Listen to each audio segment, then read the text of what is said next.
স্বাগত ডেডলাইন ঢাকায়, আপনাদের সাথে আছি গোলাম কিবরিয়া। কোরবানির পশুর হাট মাত্রই জমতে শুরু করেছে। এই ঈদেও পোশাক বাজারে আছে কিছুটা ব্যস্ততা। এসবের পাশাপাশি একসময় ঈদের নতুন নতুন অ্যালবাম মুক্তি নিয়ে বিশাল কর্মযজ্ঞ থাকতো আমাদের ইন্ডাস্ট্রিতে। পাইরেসির যুগে সেই ধারা সেভাবে নেই, তবে অনলাইন পোর্টাল ও মোবাইল অপারেটররা শূন্যতা কিছুটা পূরণ করেছে। ঈদ বিনোদনের বিভিন্ন বিষয় নিয়ে কথা হবে আজকের ডেডলাইন ঢাকায়। আজ আমাদের সাথে স্টুডিওতে আছেন গীতিকার আসিফ ইকবাল, আছেন সুরকার ও সঙ্গীত শিল্পী শফিক তুহিন এবং সঙ্গীত শিল্পী সালমা আক্তার। স্বাগত আপনাদের। আসিফ ভাই, আপনাকে দিয়ে শুরু করি। যেটা বলছিলাম যে একসময় ঈদে নতুন নতুন অ্যালবাম মুক্তি পেত এবং এটা ছিল ঈদের ধরেন পোশাক জামা জুতা কেনার পাশাপাশি একটা বাজেটও থাকতো তরুণদের কাছে। এখন কিন্তু সেইটা আমরা ওইভাবে দেখি না। এটার কারণটা কি, আপনার কি মনে হয়? আসলে অনেক কিছু তো আস্তে আস্তে পরিবর্তন হয়ে গেছে। যেমন আমরা আগে চিঠি লিখতাম, চিঠিতেই আমরা আমাদের মনের ভাবটা জানাতাম।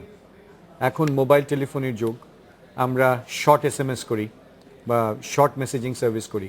সো টেকনোলজি আসলে আমাদের কিভাবে আমরা গান শুনবো সেটার ধারাটাকে বদলে দিচ্ছে আস্তে আস্তে। তো যার জন্য আগে যেমন ফিজিক্যালি আমরা একটা গানকে পেতাম, এখন আর ফিজিক্যালি আমরা গানকে পাচ্ছি না। এটা আমরা ভার্চুয়ালি গানটাকে কালেক্ট করে আমরা শুনছি। সো গানের মডেলিটি অনেক অনেক চেঞ্জ হয়ে গেছে। এই মডেলিটি চেঞ্জের পাশাপাশি যদি আমাদের মিউজিক ইন্ডাস্ট্রিকে সার্ভাইভ করতে হয় তাহলে কি করতে হবে, কিভাবে? দেখেন, একটা জিনিস কি, শ্রোতা কিন্তু বদলে যাচ্ছে। যেমন ধরেন 80-র দশকের শ্রোতা কিংবা 70-র দশকে যারা শ্রোতা ছিলেন, তাদের যে একটা সময় ছিল, যেমন খুব ইউজুয়ালি যাদের প্রচুর সময় থাকে তারাই গান শোনেন। তো যখন 30 পেরিয়ে মানুষ আস্তে আস্তে নিজস্ব জীবনে প্রবেশ করতে থাকে, গানের অংশ তাদের কমতে থাকে এবং জীবনের বিভিন্ন ব্যাপ্তিতে তারা আসলে অন্য ধরনের একটা ম্যাচুরিটি এবং অন্য ধরনের একটা প্রায়োরিটিতে চলে যান। আর আমাদের গানের জগৎটা আসলে ইয়াং শ্রোতাদেরকে বেস করে কিন্তু তৈরি। ফলে যেটা হয় সেটা হচ্ছে যে এই 30 বা 35-এর যে লোকজনগুলো, যেমন ধরেন আমরা যখন গান শুনতে যাই তখন আমাদেরকে আসলে এন্ড আপ করতে হয় রবীন্দ্রসঙ্গীতে কিংবা নজরুল গীতিতে, because we need to have that cover song. কারণ আমাদের মন মানসিকতার সাথে ম্যাচিওর্ড ওই অবস্থার সাথে গান মেলে না। সো এটা একটা বড় রকমের অন্তরায়। দ্বিতীয় অন্তরায়টা হচ্ছে যে আমরা যে গানগুলো শুনতে চাচ্ছি বা আমরা যে গানগুলো করছি তার মধ্যে প্রাচ্যের এবং পাশ্চাত্যের প্রচুর উপাদান আসছে, সংমিশ্রণ হচ্ছে। টেকনোলজি দিয়ে আমরা গান করছি। যেমন একটা এক্সাম্পল বলি, এখন মৌলিকত্বের জায়গাটা একেবারে হারিয়ে যাচ্ছে। কেন? আমি ধরেন একজন নতুন নবীন সুরকার, আমি কি করব, আমি 5টা হিন্দি গান নিব, আমি ওয়েভে গানগুলোকে ফেলবো, যে ডিফারেন্সগুলো আছে সেই ডিফারেন্সগুলোকে আমি নিয়ে আমি একটা সুর বানিয়ে ফেললাম, আরে দুর্দান্ত একটা সুর হয়ে গেল। এই যে কম্পাইলেশন, মৌলিকত্বকে ছেড়ে কম্পাইলেশনের যে একটা যুগ চলে আসছে, অটো টিউনারের যে যুগটা চলে আসছে, যে সালমার মতো ন্যাচারাল ভয়েস কিংবা অন্যান্য শিল্পীদের মতো যে ন্যাচারাল ভয়েসগুলো আছে সেখানেও আমরা দেখছি অটো টিউনের আধিক্য। এই যে পুরো জিনিসটা, এটাও কিন্তু গানটাকে একটু অন্যরকম করে ফেলছে। আমি একটু শফিক তুহিনের কাছে যাই। এই যে বলছিলেন যে প্রযুক্তি নির্ভর সুর বসানো, এটা আপনি কিভাবে দেখেন? এই গানগুলো কি সার্ভাইভ করবে, আপনার কি মনে হয়? আমি তো এগুলো সাপোর্টই করি না, কারণ আমি আমার যে কাজগুলো করি, আমি বলবো আমি লাস্ট 2-3 বছর ফিল্মে কাজ করছি, অনেক সঙ্গীত পরিচালনা করছি, এবং আমার যে কাজগুলো রিলিজ হয়েছে, পোড়ামন মুভি বা অনেক দামে কেনা বা অনেক স্বাদের ময়না, যেসব মুভিগুলোতে আমি কাজ করছি, আমি আমার গল্পের চিত্রনাট্য অনুযায়ী আমার একেবারে মৌলিক সুর আমি ওখানে এনেছি। গল্পের প্রয়োজনে আমাদের তো গল্পের প্রয়োজনে অনুযায়ী গান করতে হয়। একটা যখন গল্পের পটভূমি থাকে, একটা গ্রামীণ পটভূমি, সো আমার গ্রাম বাংলার কি মানুষজন কোন সুরটা শুনবে, একটু লোকাশ্রয়ী গান। আমরা যখন একটা অন্য টাইপের কোনো গল্পে যে আমাদের সুরের উপাদানগুলো সেভাবে অ্যাপ্লিকেশন আনতে হয়। সো আমার ক্ষেত্রে বলবো যে আমি মৌলিকত্ব নিয়ে কাজ করি, কিন্তু অনেকেই আমি দেখেছি যে আসলেই অনেক দেখা যাচ্ছে তামিলের গান বা অন্যান্য যেসব গান থেকে সুরের উপাদানগুলো নেওয়া বা মানে কম্পোজিশনের অনেক উপাদান তারা নিয়ে করছে, যেটা খুবই দুঃখজনক, এবং এটা ইন দ্য লং রান এটা কখনোই সার্ভাইভ করবে না। একটা সময় ছিল যে সেটা করে হয়তো সহজে পার পাওয়া যেত, কিন্তু এখন যেহেতু সবার সামনে টেকনোলজি একেবারে ওপেন, এবং এই জায়গাটা মানে মৌলিকত্ব না থাকলে কখনোই একটা সৃষ্টিশীল কাজ অনেক দূর এগিয়ে যাবে না, স্থায়িত্ব পাবে না। আরেকটা বিষয় জানতে চাই, আপনি তো গান করেন, আমরা আপনার অনেক গান শুনেছি। এই যে ঈদের সময় বিভিন্ন টিভি চ্যানেলে এবং এফএম রেডিওতেও লাইভ মিউজিক প্রোগ্রামগুলো হচ্ছে, এতে কিন্তু দর্শক শ্রোতারা কোনো না কোনোভাবে গানের সঙ্গে থাকছে এবং এগুলোর জনপ্রিয়তা নিশ্চয়ই আছে, আর নয়তো এতগুলো। আপনাকে আমরা দেখি কম এসব প্রোগ্রামে, কেন? ইউজুয়ালি আমার 2 ঈদের আমার বাড়ি যেয়ে ঈদ করতে হয়, আমার বাবা মা থাকেন চুয়াডাঙ্গাতে, সো আমি কোনো সময় আমি ঢাকাতে ঈদ করি নাই, এবং আমার বাবা মা যেহেতু বেঁচে আছেন সবসময় বাড়ি গিয়ে ঈদ করি। সো ওই 5-6 দিন আমি থাকি একেবারে ঢাকার বাইরে, মোটামুটি একেবারে টিভি চ্যানেলে শুধু বাড়িতে গিয়ে। তাহলে এই প্রোগ্রামটা আমরা আর কয়েকদিন পরে করলে আপনাকে পেতাম না, এটা আর আচ্ছা, পেতেন না। যাক, আমরা লাকি। আমি একটু সালমার কাছে যাচ্ছি, আপনার লাস্ট অ্যালবাম কোনটা ছিল, মানে সর্বশেষ কবে বের হয়েছে অ্যালবাম? 2012-এ স্বপ্ন উড়াইলা। তো এত লম্বা বিরতি? লম্বা বিরতি আসলে ভালো কাজ করতে হলে, ভালো গান খুঁজতে হলে একটু সময় লাগে। আর লম্বা বিরতি আমি এই জন্য নিয়েছি কারণ আমার কাজগুলো আমি একটু বুঝে বুঝে করব, কারণ যেহেতু আমি আমার মিউজিক ইন্ডাস্ট্রিতে আমার আসা তো অনেক অল্প সময় ধরে আমি এসেছি, কিন্তু আমি সবসময় চেষ্টা করি যে আমার গানগুলো যেন আমার দর্শকের হৃদয়ে যেন জায়গা করে নিতে পারে, এই জন্য আমি একটু সময় নিয়ে কাজ করি। এর আগেও কিন্তু আমি 1 বছরে একটা করে অ্যালবাম বের করেছি গাংচিল থেকে। এখন এই মুহূর্তে কি কাজ করছেন আপনি? আমি লালন সাইজির অ্যালবাম কমপ্লিট করেছি আমার গুরুজির সাথে, এবং আমার সলো একটা অ্যালবাম আছে, ওইটারও কাজ পাশাপাশি চলছে। কবে আসবে এগুলো, মানে রিলিজ কবে? ঈদে কি আসার কোনো চান্স অক্টোবরের আছে? প্রথম সপ্তাহতেই চলে আসবে, যেহেতু লালন সাইজিকে নিয়ে কাজটি করেছি, আচ্ছা, সো ওনাকে উপলক্ষ করে আর কি অ্যালবামটা ছাড়া হবে। আসিফ ভাইয়ের কাছে আসি, যে লাইভ প্রোগ্রাম নিয়ে কথা হচ্ছিল টেলিভিশন চ্যানেলগুলোর মধ্যে, সেটাতে আমরা আগেও অনেক আলোচনায় দেখেছি, শিল্পীরা অভিযোগ করেন যে এগুলোতে মানসম্মত শিল্পীদের ডাকা হয় না, সেভাবে মান রক্ষা করা হয় না, নানা রকম অভিযোগ আছে। আপনার ইয়েটা কি, আপনার জাজমেন্ট কি এই প্রোগ্রামগুলোর ব্যাপারে? আমরা বলি যে ধরেন আপনি খবর বাণিজ্যকরণ করছেন, আপনার খবরের একটা বাণিজ্য আছে, গানেরও একটা বাণিজ্য আছে। এই গানের বাণিজ্যের মধ্যে সবচেয়ে বড় সমস্যাটা হচ্ছে আমরা আসলে আমাদেরকে প্রচারের একটা মূলা ঝুলিয়ে দিয়ে আমাদেরকে কিন্তু আমাদের শিল্পীদেরকে, আমাদের গীতিকারদেরকে, আমাদের সুরকারদেরকে ক্রমাগত বঞ্চিত করা হচ্ছে। গান যে একটা ইন্ডাস্ট্রি, আমি মনে করি যে গান অ্যাজ এন ইন্ডাস্ট্রি এটাকে স্বীকৃতি দেওয়া উচিত, 1। 2 নম্বর হচ্ছে এটার কিছু পলিসি থাকা উচিত। যেমন ধরেন আপনি রেডিওতে আমার গানটা চালাচ্ছেন, আমার সৃষ্টি, আমার কন্টেন্ট, আমার সুর, আমার কথা, আমার শিল্পীর গান আপনি চালাচ্ছেন, এবং চালিয়ে আপনি কিন্তু বিজ্ঞাপনের বাণিজ্য থেকে আপনি পয়সা কামিয়ে নিচ্ছেন, কিন্তু আপনি শিল্পীদেরকে সেই সম্মানিটা দিচ্ছেন না, আপনি গীতিকারকে সেই সম্মানিটা দিচ্ছেন না। আমাদেরকে কি বলছেন, ভাই আপনাকে প্রচার করে দিচ্ছি, এটাই তো যথেষ্ট। এই যে একটা ব্যাপার। অথবা আপনি যদি বলেন যে টেলিভিশন চ্যানেলে আমি যাচ্ছি, আমি গিয়ে একটা প্রোগ্রাম করে আসছি, আমাকে 300 টাকা, আমাকে 500 টাকা, বড় জোর 1000 টাকা আপনি দিচ্ছেন, এবং আপনি কিন্তু 1000 টাকার বিনিময়ে, কন্টেন্টের বিনিময়ে আপনি কিন্তু প্রচুর বিজ্ঞাপন নিয়ে আপনি কিন্তু একটা টাকা কামাচ্ছেন। একটা নাটকের জন্য একটা শিল্পী যে পারিশ্রমিক পায়, একটা নাটকের জন্য যে টাকা আসে, গানের জন্য কিন্তু সেই টাকাটা আমরা কিন্তু কখনোই দিতে দেখিনি।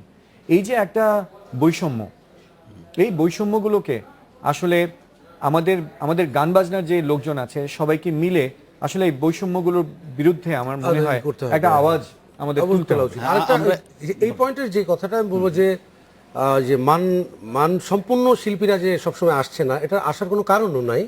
কারণ প্রত্যেক সপ্তাহে আপনি টিভি চ্যানেল খুললে দেখবেন 15 থেকে 20টা লাইভ প্রোগ্রাম হচ্ছে, মাসে গেলে হচ্ছে 80টা। এখন মানসম্পন্ন শিল্পী দেশে কয়টা আছে? সারা বছরে এই প্রোগ্রাম চলে হচ্ছে 1000-2000-এর উপরে।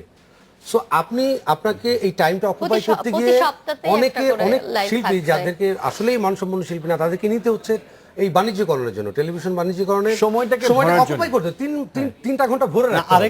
আরেকটা অভিযোগ আমরা শুনি, তারা বলেন যে তাদেরকে যে পারিশ্রমিক দিতে হবে তার চেয়ে অনেক কম পারিশ্রমিকে পাওয়া যায়, সেজন্য আমরা একটা বিরতি নিয়ে আসি, আমরা এই বিষয়ে আরো কথা বলবো। নিচ্ছে একটা বিরতি, সাথেই থাকুন।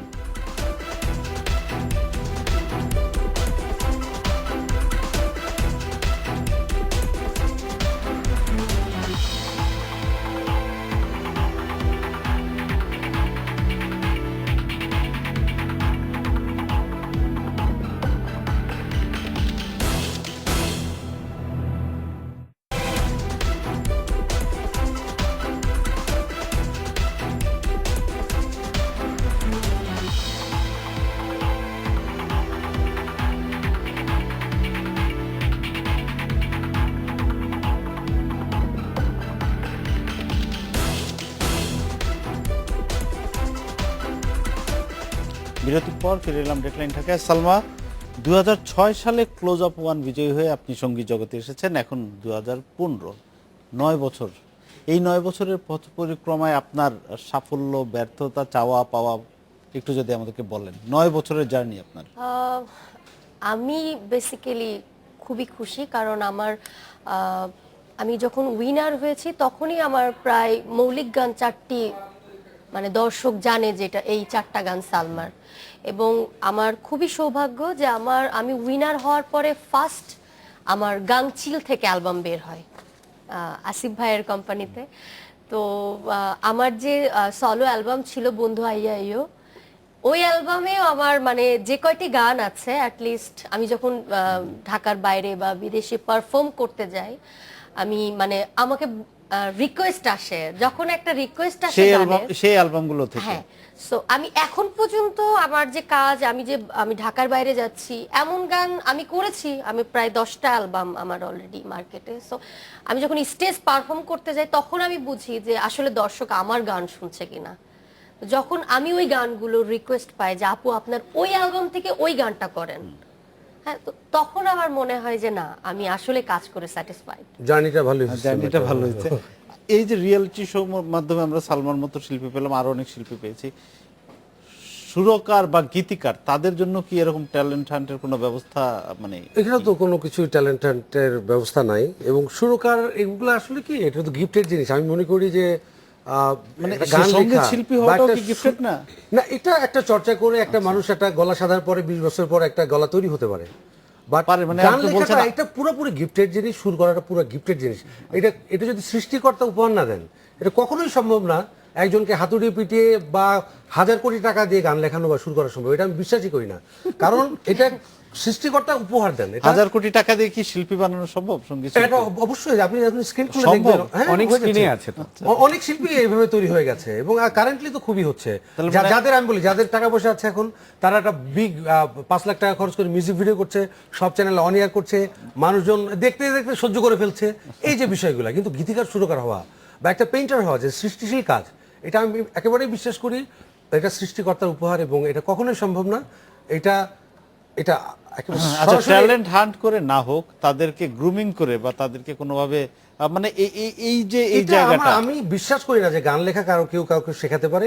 একটা ফরম্যাট দেখাতে পারে বা একটা ওয়ে আউট দেখাতে পারে যে এই টাইপের গান শোনো, কবিতার চর্চা করো, উপন্যাস পড়ো, ভালো ভালো গান শোনো। কিন্তু আমি একটু ডিমোট করব।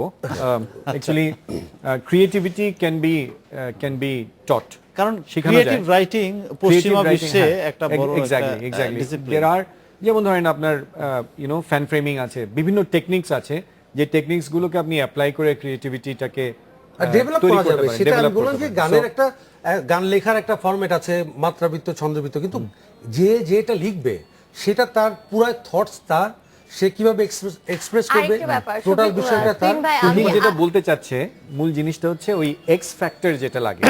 মানে ধরেন আপনি তো অনেকেই গান তৈরি করতে পারেন, বাট তুহিনের গানটা কেন ভালো লাগবে? তুহিনের গানটা ভালো লাগবে because there is an X factor. তার নিজস্ব একটা ফ্যাক্টর আছে যেটা ওই ম্যাজিকটা তাকে দেয়। ওই ম্যাজিকটা আসলে গড গিফটেড হতে হয় অবশ্যই। আমি আপনার একটা ওই কথার পর একটা কথা বলছি, যারা আসলে 5 লাখ টাকা দিয়ে কিছুক্ষণের জন্য ভালো লাগা কাজ করায়, আবার 2 দিন পর সেটা কিন্তু আবার শুনতেও পাবেন না। কিন্তু যেটা আসলে বেসিক অ্যাজ এ আর্টিস্ট হিসাবে নিজে, মানে একটা শিক্ষিত আর্টিস্ট আর অশিক্ষিত আর্টিস্ট বলতেও কিন্তু ব্যাপার আছে। নিশ্চয়ই, যারা শিক্ষিত আর্টিস্ট তারা কিন্তু মিউজিক সম্পর্কে, আমি আসিফ ভাইয়ের কাছে যাচ্ছি ওই যে ট্যালেন্ট হান্ট প্রসঙ্গেই। এই যে রিয়েলিটি শো বা নানা রকম অনুষ্ঠানের মাধ্যমে আমরা প্রতিভা খুঁজে বের করছি, সঙ্গীত শিল্পের ক্ষেত্রেই যদি বলি, এটা কতটা কাজে লাগছে? যেই উদ্দেশ্যে এগুলো করা হতো সেটা কতটা সফল হয়েছে বা কতটা লক্ষ্য অর্জিত হয়েছে আপনি মনে করেন? দেখেন, আমি যেটা বলবো সেটা হচ্ছে যে মানে আমি অ্যাবসলিউটলি একটা ওয়েকে সবসময় চূড়ান্ত মনে করি না। আসলে রিয়েলিটি শোতে ট্যালেন্ট হান্ট করে যে সঙ্গীত শিল্পী, যে ক্লোজ আপ 1, এটার পিছনে আমিও জড়িত ছিলাম। সো আমি জানি, I am the first guy who actually thought about it, and that's why Nolok Babu আর Salma is into the picture, into the frame. বিষয়টা হচ্ছে যে প্রতিভা যে কোনোভাবে আসতে পারে। এটা ট্যালেন্ট হান্টের থ্রুতেও আসতে পারে, ট্যালেন্ট হান্ট ছাড়াও আসতে পারে। এবং ধরেন একজন আশা ভোসলে কিংবা একজন লতা মঙ্গেশকর কিংবা একজন রুনা রায়না বা সাবিনা ইয়াসমিন, হ্যাঁ, এদের জন্য ট্যালেন্ট হান্ট লাগে না। যাদের ট্যালেন্ট থাকে, ট্যালেন্টটা যদি মানুষের কানে কানে ছড়ায়, ও একটা সময় এসে একটা পর্যায়ে সবার আসবে। গ্রহণযোগ্যতা সালমা থাকবে। হয়তো তখন ক্লোজ আপ ওয়ানে চলে এসেছিল, যদি ক্লোজ আপ ওয়ানে না আসতো সে কিন্তু ওই জার্নি থ্রুতে 1 বছর হোক 2 বছর হোক 3 বছর হোক সে কিন্তু এখানে আসতো। সো আমি যেটা মনে করি সেটা হচ্ছে যে talent hunt is a process, যেখানে আমাদের দেশ হচ্ছে সীমিত আয়ের দেশ, সীমিত সুযোগের দেশ। তাহলে আমাদের যে মধ্যবিত্ত এবং নিম্নবিত্ত পরিবারের যে ছেলেপেলেরা সৃষ্টির একটা উল্লাসে তাদের সময়টা কাটায়, তাদের প্রতিভাগুলোকে কোনো প্ল্যাটফর্মের মাধ্যমে খুঁজে পায় না, তাদেরকে ওই প্ল্যাটফর্মটা দিয়ে একটা জায়গায় নিয়ে আসার যে প্রক্রিয়াটা, এটাকে আমি কখনোই মন্দ বলি না। তবে the quality in which the entire talent show is being managed is really questionable. কারণ হচ্ছে আপনি যদি কোয়ালিটিটাকে মেনটেন না করেন তাহলে মানুষজন মুখ ফিরিয়ে নেবে। এবং এখন চ্যানেল এমন একটা অবস্থা যে আমরা বিশ্বায়নের যুগে বাস করি, যেখানে ইউ ক্যান সি বাংলাদেশে কি হচ্ছে, ইন্ডিয়াতে কি হচ্ছে, পৃথিবীতে কি এখন হাতের হচ্ছে। মুঠোয়। সো যদি তাই হয়, সেখানে আমার স্ট্যান্ডার্ডটা কোন জায়গায় যাচ্ছে, সেখানে আমার মনে হয় আমরা যারা উদ্যোক্তা বা আমাদের যারা উদ্যোক্তা তাদের একটু ভেবে দেখার দরকার আছে যে সবসময় কি আমরা মারুতি সুজুকি উপহার দিব, নাকি কখনো কখনো আমরা টয়োটা কিংবা মার্সিডিজ বেঞ্জের কথা চিন্তা করব। এই জিনিসটা কিন্তু আমাদেরকে একটু ভেবে দেখতে হবে। আমরা আরেকটা বিরতি নিয়ে আসছি, আবারও একটা বিরতি, সাথেই থাকুন।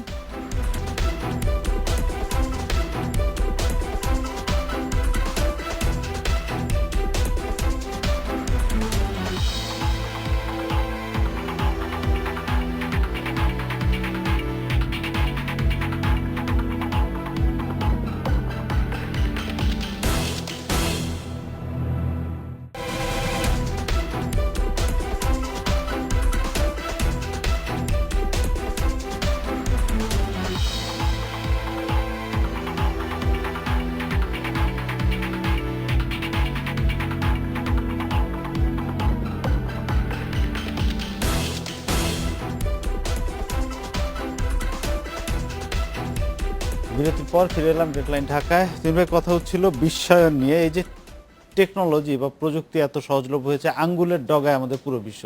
এখন মানুষ চাইলেই যে কোনো দেশের যে কোনো ভাষার গান শুনতে পারছে, ছবি দেখতে পারছে।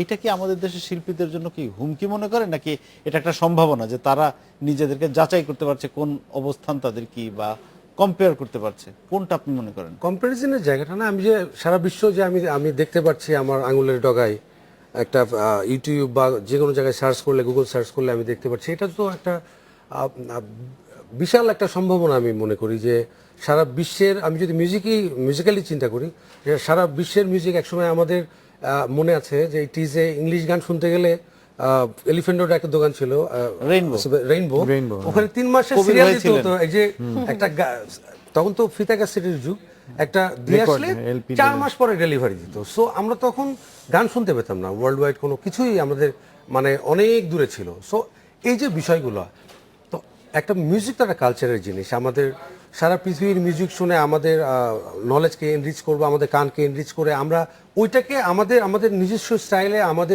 আমাদের কৃষ্টি কালচার দিয়ে, আমাদের ট্র্যাডিশনাল জিনিসগুলোকে অ্যাপ্লিকেশন করে নতুন একটা ফর্ম তৈরি করা, এই দিক থেকে বলবো যে এটা একটা খুবই সম্ভাবনার দিক। কিন্তু টেকনোলজি আরেকটা জিনিস যেটা করেছে, আমি বলবো যে এখন হয়ে গেছে কি অনেক ফেসবুক সিঙ্গার বা এই টাইপেরও অনেক সিঙ্গার তৈরি হয়েছে যারা শুধু লাইক গুনে। মানে একসময় ছিল মানে যে আপনি একটা গান নিয়ে করে আপনি কয়টা লাইক করলো, তার ফ্রেন্ডরা কয়টা লাইক দিল, ওটাইতে তার পপুলারিটির স্ট্যান্ডার্ড অনেকে মনে করছেন। তো এইসব বিষয়গুলো আবার খুব পীড়াদায়ক। যারা দেখা যাচ্ছে যে অরিজিনাল ক্রিয়েশন না করে ফেসবুকে কয়টা লাইক পড়বে, সকাল থেকে রাত পর্যন্ত এটারই গণনা চলছে। আর টোটাল ক্রিয়েশনের জায়গা বাদ দিয়ে আমাদের ফেসবুকটাই এই নতুন প্রজন্মকে দখল করে নিয়েছে, যেটা খুবই বলবো যেটা হুমকির বিষয়। যেটা বলবো যে আমাদের জন্য একটা সৃষ্টির জন্য যে মনোযোগ, যে ডিভোশন, যে ইমোশনটা থাকা দরকার, সেইটা আসলে আমাদের অনেকাংশে প্রযুক্তির এই বিষয়গুলোও নিয়ে যাচ্ছে, সেদিকেও খেয়াল করা দরকার। মানে এই দুইটার একেবারে আমি সালমার কাছে একই প্রসঙ্গে যাচ্ছি, যেই প্রসঙ্গে কথা হচ্ছিল। ধরেন আপনার কি এরকম মনে হয় কখনো যে আগের শিল্পীরা খুব ভাগ্যবান ছিলেন, কারণ একমাত্র বিটিভি ছিল, যারাই গান করতেন সব দর্শকের কাছে পৌঁছাতে পারতেন? এখন আপনাদের চ্যালেঞ্জ অনেক বেশি, অনেক টিভি চ্যানেল, অনেক রেডিও, অনেক মাধ্যম। এরকম চ্যালেঞ্জ কি মনে করেন আপনি? না, আমি আসলে এটা মনে করি না। এটা আমি মনে করি আমাদের জন্য একটা প্লাস পয়েন্ট। কারণ আমরা একটা কাজ করছি, ভালো মন্দের বিচারের তো ব্যাপার। এক জায়গায় শুধু বিচারের ভাগ যদি হয় তাহলে তো সমস্যা। সব জায়গাতে আমাকে নিয়ে কতটুকু কথা হচ্ছে, আমি কি কাজ করছি, যখন আমি এই অ্যান্সারটা পাবো যে আমি খারাপ ভালো কোনটা করছি, তখন আমার নিজেকে গড়ার জন্য আরেকটু আমি সময় পাবো, আমি যেটা মনে কিন্তু করি। এটাও তো সত্যি, যখন বিটিভি একমাত্র চ্যানেল ছিল তখন দর্শকদের কাছে বা শ্রোতাদের কাছে সহজে পৌঁছানো যেত, একটা প্রোগ্রাম সবাই মিলে দেখতো। এখন হয়তো অনেক ভালো গান হচ্ছে, অনেক ভালো শিল্পী করছেন, কিন্তু আমার মানুষের কাছে জানা নেই বলে পৌঁছে কোন যাচ্ছে চ্যানেলে না, কখন হবে। Exactly. ঈদের প্রোগ্রাম দেখতে বসলে তো আসলে রীতিমতো গাইড বই নিয়ে বসতে হয়। এই সেটা আমি সময়ে নাটক। অন দ্যাট নোট এটা একটা বড় একটা হ্যাঁ, বিটিভিতে একটা প্রোগ্রাম ছিল, গীতি বিচিত্রা নামে একটা প্রোগ্রাম ছিল, মিউজিক্যাল প্রোগ্রাম। ফিরোজ মাহমুদ একটা খুব খুব famous program। ফেমাস প্রযোজক ছিলেন। ওনার প্রোগ্রামে গান গেলে রাত্রেবেলা 9টার সময় অনেক যেত, পরের দিন দেখতাম প্রত্যেকটা মোড়ে মোড়ে 3-4টা গান, 8টা থেকে 10টা গান যেত ওই প্রোগ্রামে, 3-4টা গান দেখতাম, পরের দিন সব মোড়ে এখানে বাজে ওখানে বাজে। গানটা পপুলারিটি পেতে খুবই সুবিধা হতো, যেহেতু চ্যানেল একটা ছিল। আর এখন এত এখন এটা স্ক্যাটার, অনেক বড় এবং challenge। শুধু আমি চ্যানেলের দিকে না, আমি বলবো যে মানুষের কনসেন্ট্রেশন চলে গেছে মোবাইলে। টোটাল মোবাইলে মানুষের ইয়াং জেনারেশনের 70% টাইম কিল করে দিচ্ছে ফেসবুকিং বা এন্টারটেনমেন্টের অনেক জায়গা ক্ষেত্র তৈরি হয়ে গেছে rather than the music. So এইটা একটা আমি বলবো যে একটা খুবই নেগেটিভ ইম্প্যাক্ট করেছে আমাদের সময়ও ক্রিয়েশনে। কিন্তু থেমে থাকবে না একটা ব্যাপার, সেটা- সময়ের সাথে কিন্তু আমাদের তাল আমি মিলিয়ে আসিফ চলতে ভাইয়ের কাছে হবে। একটু অন্য প্রসঙ্গে যাই। ধরেন আমাদের সামনে শফিক তুহিন, উনি একটা বড় উদাহরণ। যেমন গানের পেছনে যারা ছিলেন তারা সামনে আসছেন, গান করছেন, দর্শকদের সামনে আসছেন। আপনারও কি এমন কোনো পরিকল্পনা আছে কি? না না না, একেবারেই নেই। কারণ আমি যে কাজটা সবচেয়ে ভালো পারি আমি সেটাই করার চেষ্টা করি, এর বাইরে আমি আর কোনো না, কিছু অনেকে করার তো চেষ্টা অনেকগুলো করি না। কাজ ভালো পারে, যেমন শফিক তুহিন হ্যাঁ, যখন এটা গান they করেন have got- সেটাও ভালো করেন, they have got multitasking যখন ability। পারফর্ম করেন তখনও ভালো করেন। মানে আমরা মিউজিক যেমন ধরেন আমি অধ্যাপনা করি, হ্যাঁ সেটা তো শফিক তুহিন করে না। সেটা আমি একজন I M a professional, corporate professional, so আমি ওই কাজটা করছি। আমি গান বাজনার সাথে জড়িত, আমি আবার খেলাধুলার সাথে জড়িত। সো প্রত্যেকেরই মাল্টি ট্যালেন্ট মানে আছে। ও হয়তো গানের ওর দিক জগতে থেকে আপনার সামনে আসার কোনো না, পরিকল্পনা কোনো আপাতত কিছুই নেই? না। আমি গান লিখতে পছন্দ করি আর গান চিল নিয়ে আছি, এই নিয়ে আমি থাকতেছি। আচ্ছা, ঠিক আছে। আর অন দ্যাট নোট আরেকটা, হ্যাঁ হ্যাঁ, একটু বলেন। আসিফ ভাই কিন্তু আমরা যেমন আমাদের প্রফেশনালি মিউজিক করি, আমাদেরকে টাকা নিয়ে সার্ভাইভ করতে হয়। আসিফ ভাই কিন্তু গান লিখে কোনো পেমেন্ট নেয় না, এবং যারা ভালো শিল্পী গান চাইলে কিন্তু আসিফ ভাইয়ের কাছে মানে একেবারে মানে পারিশ্রমিক না দিলে কি কোনো কাজের মজা থাকবে? এটা কি সুন্দর বলবেন সুন্দর আপনি? গান পাবেন আপনারা আসিফ ভাইয়ের কাছে গেলে। মানে আপনাদের তাহলে কি কাছে request নতুন থাকবে। যারা শিল্পী তাদের প্রতি আপনার এই এটা আমার আসলে মানে if you look back at the pedigree of mind, তাহলে আপনি দেখবেন যে আমি কিন্তু প্রচুর নতুন শিল্পীকে সাপোর্ট করেছি। হ্যাঁ, এটা ওই দিন খুব অভিমান করে সালমা বলছিল যে ভাইয়া আপনি কতজনের জন্য ভালো ভালো গান করলেন। হ্যাঁ, তো মূল বিষয়টা হচ্ছে আমি যদি কারো কাছে কোনো কোয়ালিটি দেখি, আমি দেখি যে এই প্রতিভাটা এই দেশের মানুষকে কিছু দিতে পারবে, তাহলে তাকে সাপোর্ট করা আমার জন্য একটা অব্লিগেশন হয়ে দাঁড়ায়। আচ্ছা তো আমি সেই পয়েন্ট অফ ভিউ থেকে আপনার আমি তো কাজ অনেক করি। গান আছে, আপনার পছন্দের কয়েকটা গান যদি একটু বলেন, কোন কোনগুলো আপনার বেশি এখনো ভালো লাগে, আপনার লেখা গানই? দেখেন, আমার লেখা সব গানই আমার ভালো লাগে। এটা সব লেখকরাও বলেন, কিন্তু তার মধ্যেও মানে বেসিক্যালি যদি আমি বলি, গান তো আসলে একটা সময়ের ব্যাপার, একটা মুহূর্তের ব্যাপার, একটা কাজের ব্যাপার। সো এই কালকে উত্তীর্ণ করেছে এরকম কোনো গান যদি মানুষের মধ্যে থেকে থাকে, ধরেন অনেক বছর ধরে গানটা শুনছে বেঁচে গানটা। আছে, অনেক বছর ধরে মানুষ শুনছে গানটা, এই ধরনের কোনো গানের কথা যদি বলেন, তাহলে আমি বলবো যদি লক্ষ্য থাকে অটুট বিশ্বাস হৃদয়, হবেই হবেই দেখা, দেখা হবে বিজয়, অথবা তুমি বলো না হলে হব আমি সুনীল, কিংবা ওই আকাশের তারা তারা মাকে নিয়ে লেখা গানটা। তারপরে খুব মানে ভেরি রিসেন্টলি এই গানগুলোর সাথে আমি খুব মানে ভেরি রিসেন্টলি আমি একটা কাজ করেছি, সেটা হচ্ছে আই এম ফ্রম চিটাগং। আসলে অনেক বছর ধরে শেফালি ঘোষের পরে চিটাগংয়ের গান নিয়ে কাজ করা হয়। সো আমি আর নকিব ভাই এবং আহমেদ রাজীব নামে চিটাগংয়ের একটা ছেলে, খুব ট্যালেন্টেড মিউজিশিয়ান এবং মিউজিক ডিরেক্টর, ওকে দিয়ে আমি কিছু গান করিয়েছি। হ্যাঁ, ওই গানগুলো আমি মনে করি যে দর্শকরা হয়তো অক্টোবর বা নভেম্বরের দিকে শুনতে পাবেন। আঞ্চলিক গান না? আঞ্চলিক গান না, মানে মৌলিক গান। মৌলিক গান, মৌলিক চিটাগংয়ের আঞ্চলিক গান, ভাষায়। চিটাগংয়ের ভাষায় গান, ফোক গান। হ্যাঁ, সো ওই গানগুলো আমার খুব খুব পছন্দের। আমরা একটা বিরতি নিয়ে আসছি, আরো কথা হবে। নিচে একটা বিরতি, সাথেই থাকুন।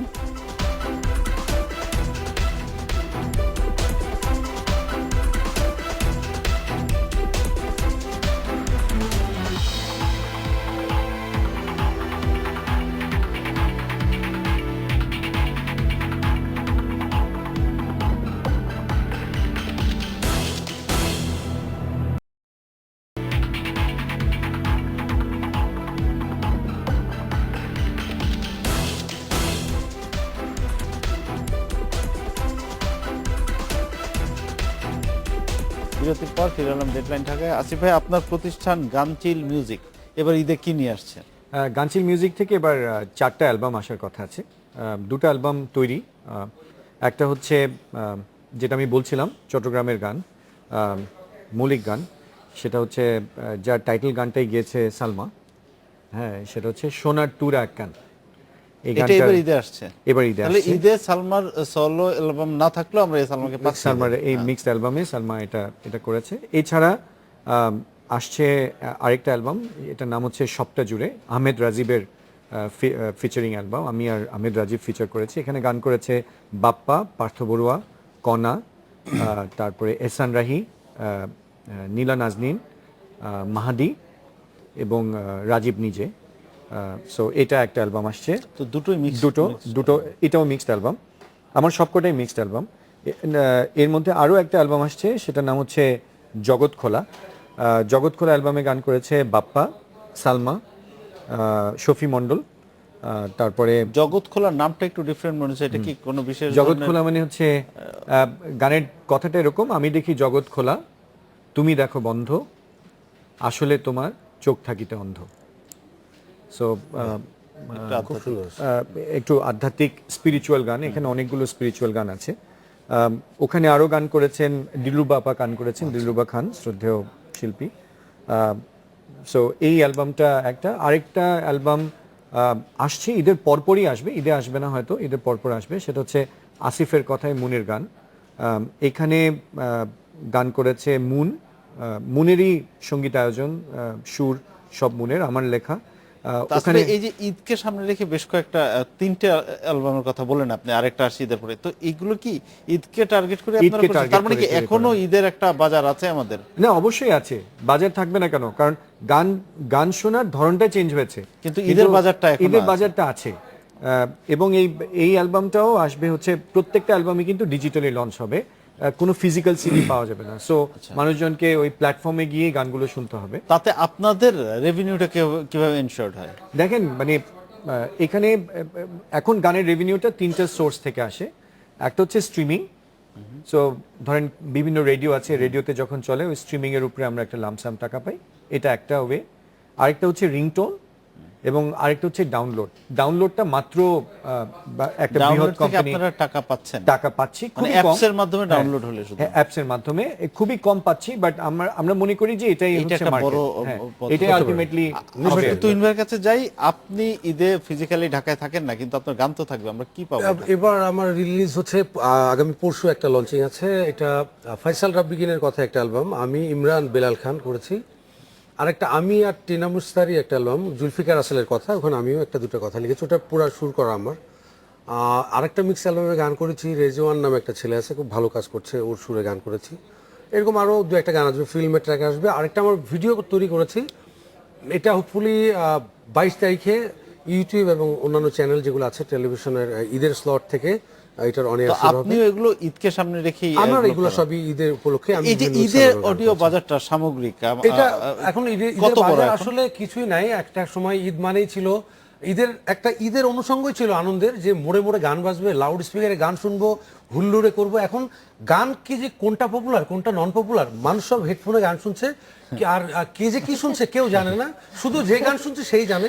গান এখন কান বন্ধ, আর আসলে গান যে কোথায় কে শুনছে শুধু সেই পার্টিকুলারলি জানে যে সে কি গান অনেক বেশি ইন্ডিভিজুয়ালিস্টিক হয়ে গেছে। এখন আর কমিউনিটি লিসেনিংটা একটু না। যেমন একসময় আইয়ুব বাচ্চু, জেমসের গান বেরোলে মানে সব মোড়ে মোড়ে বাজতো, সুন্দর তোলপাড় হয়ে যেত। সেই বিষয়গুলো আসলে আপনি একটা কিছু জানতে চাইছিলেন। না, সেটাই আপনার গানের ব্যাপারে জানতে চাই।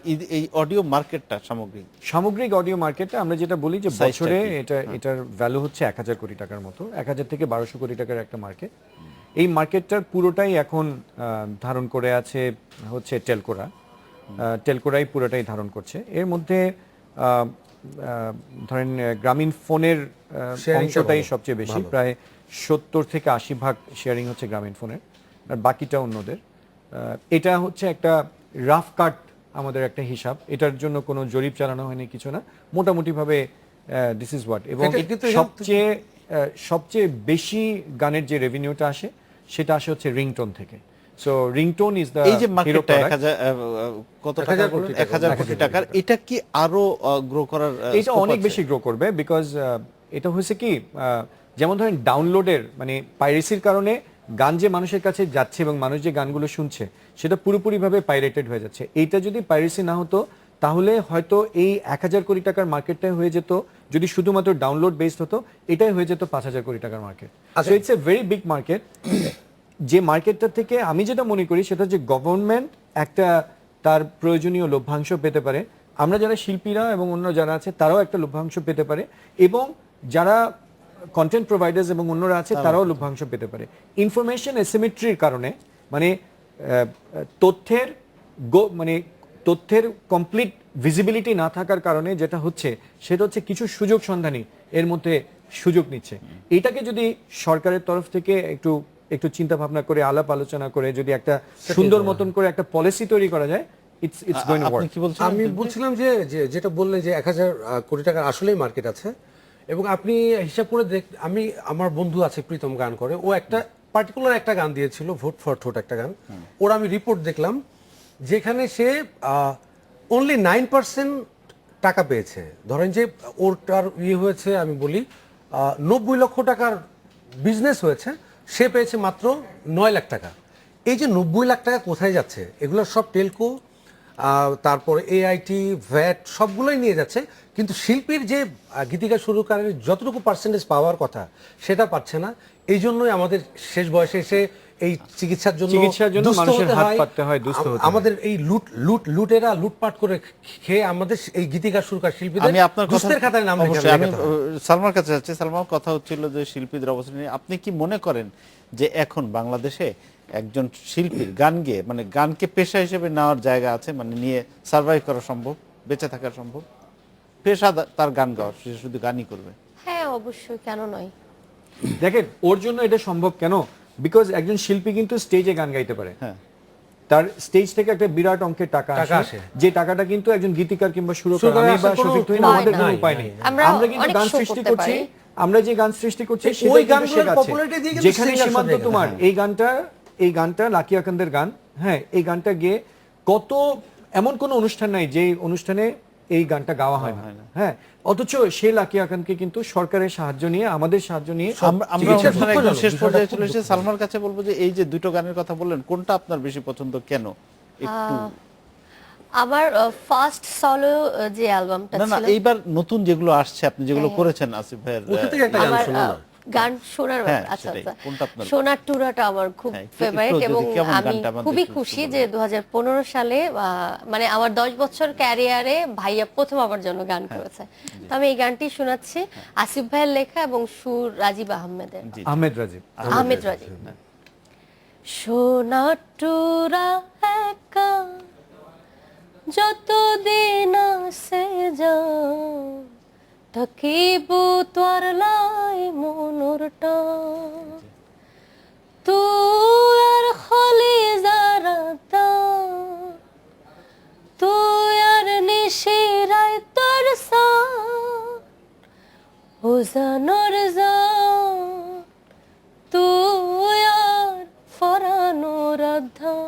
ধন্যবাদ, অনেক ধন্যবাদ। আমরা অনুষ্ঠানের শেষ পর্যায়ে চলে এসেছি, আপনাদের সবাইকে ধন্যবাদ। অনেক ধন্যবাদ। ধন্যবাদ। এই ছিল আজকে ডেডলাইন ঢাকায়। দেখা হবে আগামী শুক্রবার এই সময়। ভালো থাকুন, সুস্থ থাকুন, শুভরাত্রি।